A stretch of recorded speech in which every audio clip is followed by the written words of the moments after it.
2020-21 के आसपास chemical industry में बहुत सारे मल्टीबैगल स्टॉक्स निकल रहे थे, लेकिन उसके बाद से लगभग पिछले 1.5-2 साल से केमिकल स्टॉक्स पूरी तरह से रुक से गए हैं।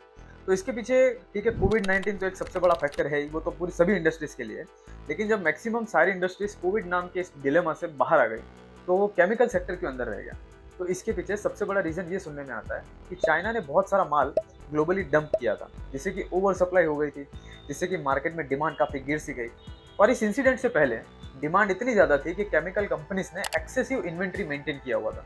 मेन जो कंट्रीज थी जहाँ जहाँ इंडिया सबसे ज्यादा एक्सपोर्ट करता है, लाइक यूरोप एंड यूएस, वहाँ स्लो डाउन भी आ गया था। तो इसलिए इन कंपनीज में मार्जिन भी काफी गिर गए, क्योंकि जनरली क्या होता है कि डिमांड गिरने से ऑपरेटिंग डीलिवरेज हो जाता है। मतलब कंपनी अपनी कैपेसिटी का मैक्सिमम यूटिलाइजेशन नहीं कर पाती, मतलब मिनिमम यूटिलाइजेशन कैपेसिटी पे ऑपरेट हो रही होती है, क्योंकि उतनी डिमांड नहीं है, तो इसलिए उतने ऑर्डर्स भी नहीं है, एंड सामने जो फिक्स कॉस्ट है वो तो रहने ही वाले हैं। तो इसका फाइनल इम्पैक्ट क्या होता है कि कंपनी के एक्सपेंस बढ़ गए, लेकिन सामने ऑर्डर्स नहीं है, तो मार्जिन काफी गिर जाते हैं। तो इस तरह से कुछ कंप्लीट लॉस वाला एक सीन क्रिएट हो गया था। लेकिन फिलहाल जो है सिचुएशन कुछ ऐसी है कि अब यहाँ से एक नो डाउट स्पाइक नहीं आएगा, लेकिन एक सिक्वेंशियल ग्रोथ देखने को मिल सकती है, रिकवरी आ सकती है। इसका एक वेरी रिसेंट सिग्नल है एक्सपोर्ट। 2024 में अभी रिसेंटली अप्रैल और मई में एक्सपोर्ट जो है वो इंडियन केमिकल्स का 2.8% से इंक्रीज हुआ है। According to CRISIL research, FY25 में chemical sector 7 to 9% growth show कर सकता है, जो कि पिछले 1-2 साल से नेगेटिव ग्रोथ में था।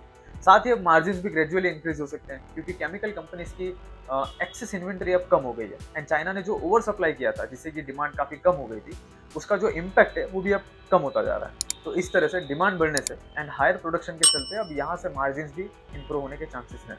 फॉर एग्जाम्पल SRF में देखिए, लास्ट 3 क्वार्टर से रेवेन्यू कंटिन्यूसली कम होता जा रहा है, बट FY24 क्वार्टर 4 में रेवेन्यू इंक्रीज हुआ। सेम थिंग गुजरात फ्लोरोकेमिकल्स में भी आप देख सकते हैं।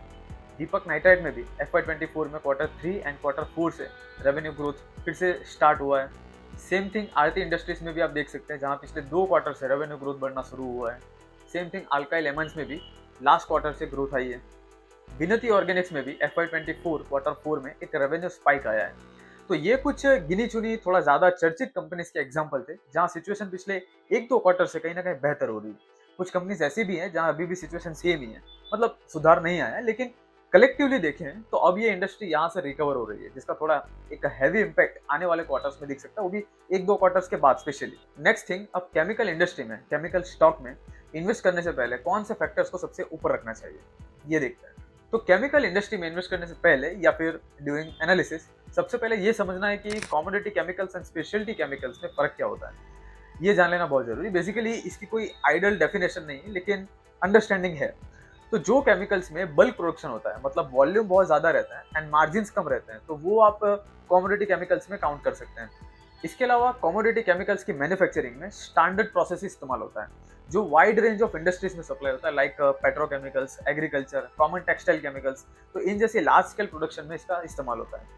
कंपटीशन यहाँ ज्यादा रहता है, क्योंकि स्टैंडर्ड नेचर का केमिकल है, तो और भी कंपनीज बना लेती हैं। एंड सेम इसका ऑपोजिट स्पेशलिटी केमिकल्स में रहता है, जहाँ वॉल्यूम कम रहते हैं एंड सामने जो मार्जिन है वो बहुत ज्यादा, मतलब 30-40-50% तक रहता है। एंड मार्जिन ज्यादा होने की वजह से स्पेशलिटी केमिकल्स को फायदा ये होता है कि वो अपनी profitability, operational capability, demand, competition, ये सबको अचीव करने में थोड़ा ज्यादा सक्षम रहते हैं। स्पेशलिटी केमिकल्स को कस्टमाइज बेसिस पर प्रोड्यूस किया जाता है, as per specific nature, specific performance, specific usage के लिए बनाए जाते हैं। तो स्टॉक पिक करने से पहले इन चीजों का ख्याल रखना चाहिए। बाकी वैसे स्पेशलिटी केमिकल्स फर्स्ट चॉइस होनी चाहिए। For example SRF, Linde India, Aarti industries, BASF, Deepak nitrite, Naveen fluorine, Himadri special, ये सारी कंपनी स्पेशलिटी केमिकल्स के कुछ एग्जाम्पल हैं। स्पेशलिटी केमिकल इंडस्ट्री 12% CAGR से ग्रो हो रही है, जिसे हम ग्रोथ इंडस्ट्री कंसीडर कर सकते हैं, क्योंकि जनरली जो इंडस्ट्री कंट्री की GDP ग्रोथ से ज़्यादा तेजी से ग्रो कर रही है, मतलब सिग्निफिकेंट लेवल होना चाहिए, मतलब अगर GDP ग्रोथ से एटलीस्ट 2-3% ज़्यादा तेजी से ग्रो कर रही है, तो उसे हम as a growth industry consider कर सकते हैं। तो ये फर्स्ट थिंग है, स्पेशलिटी केमिकल को फर्स्ट प्रेफरेंस देना चाहिए। सेकंड थिंग है कि कंपनी कौन सा स्पेशलिटी केमिकल बनाती है एंड उस केमिकल की मार्केट में डिमांड कितनी, CAGR ग्रोथ क्या है, ये सब कुछ भी जान लेना चाहिए। साथ ही पूरा बिजनेस मॉडल क्या है ये भी समझ लेना चाहिए। थर्ड थिंग है मार्जिन, क्योंकि स्पेशलिटी केमिकल्स कंपनी है, तो मार्जिन इसमें जितने ज्यादा उतना ज्यादा अच्छा है, और इसमें ज्यादा ही रहता है। फॉर एग्जाम्पल अगर नवीन फ्लोरिन में ग्रॉस मार्जिन जो है वो एवरेज 53% है, SRF में 47% है, लिंडे इंडिया में एवरेज 43% है, आरती इंडस्ट्रीज में 44% एंड क्लीन साइंस में 43% है। फोर्थ थिंग सबसे ज़्यादा important and speciality chemical sector के लिए ही है कैपेसिटी एक्सपांशन, क्योंकि generally speciality chemicals specific purpose के लिए बनाया जाता है कस्टमाइज तरीके से, जिसके लिए ऑर्डर मिलने के बाद company long term contract basis पर कैपेसिटी को बिल्ड करती है, इंफ्रा को रेडी करती है। तो जो कंपनी ज़्यादा से ज़्यादा कैपेसिटी बिल्ड कर रही हो तो उसके बिहाफ पर ये एक अच्छा सिग्नल हो सकता है कि कंपनी को ऑर्डर्स अच्छे मिल रहे हैं, इनकी ऑर्डर बुक काफ़ी अच्छी है। तो ये कुछ इंपॉर्टेंट स्टडी करने वाले पॉइंट्स हैं। इनके अलावा आप कंपनी के थ्रू कोई ब्रांड बिल्ड किया जा रहा है क्या, ये भी आप देख सकते हैं। ये भी एक खास तर्क है। लाइक पिडीलाइट के पास एक एडहेसिव केमिकल्स के लिए एक स्ट्रॉन्ग ब्रांड है, जिससे कि कंपनी को स्ट्रॉन्ग कॉम्पिटिटिव एज मिलता है, उनको एक लॉन्ग टर्म स्टेबिलिटी मिलती है। तो इस तरह से हम कलेक्टिवली एक अच्छी वाली स्पेशलिटी केमिकल कंपनी को सिलेक्ट कर सकते हैं, इन्वेस्ट कर सकते हैं, या फिर एटलीस्ट रडार में तो रख ही सकते हैं। और आने वाला जो फेज़ है वो केमिकल इंडस्ट्री के लिए कहीं ना कहीं अप ट्रेंड होने वाला है। तो अगर ये इन्फॉर्मेशन अगर आपको अच्छी लगी हो तो आप इस वीडियो को ज़रूर लाइक कीजिएगा एंड चैनल को भी सब्सक्राइब कीजिए।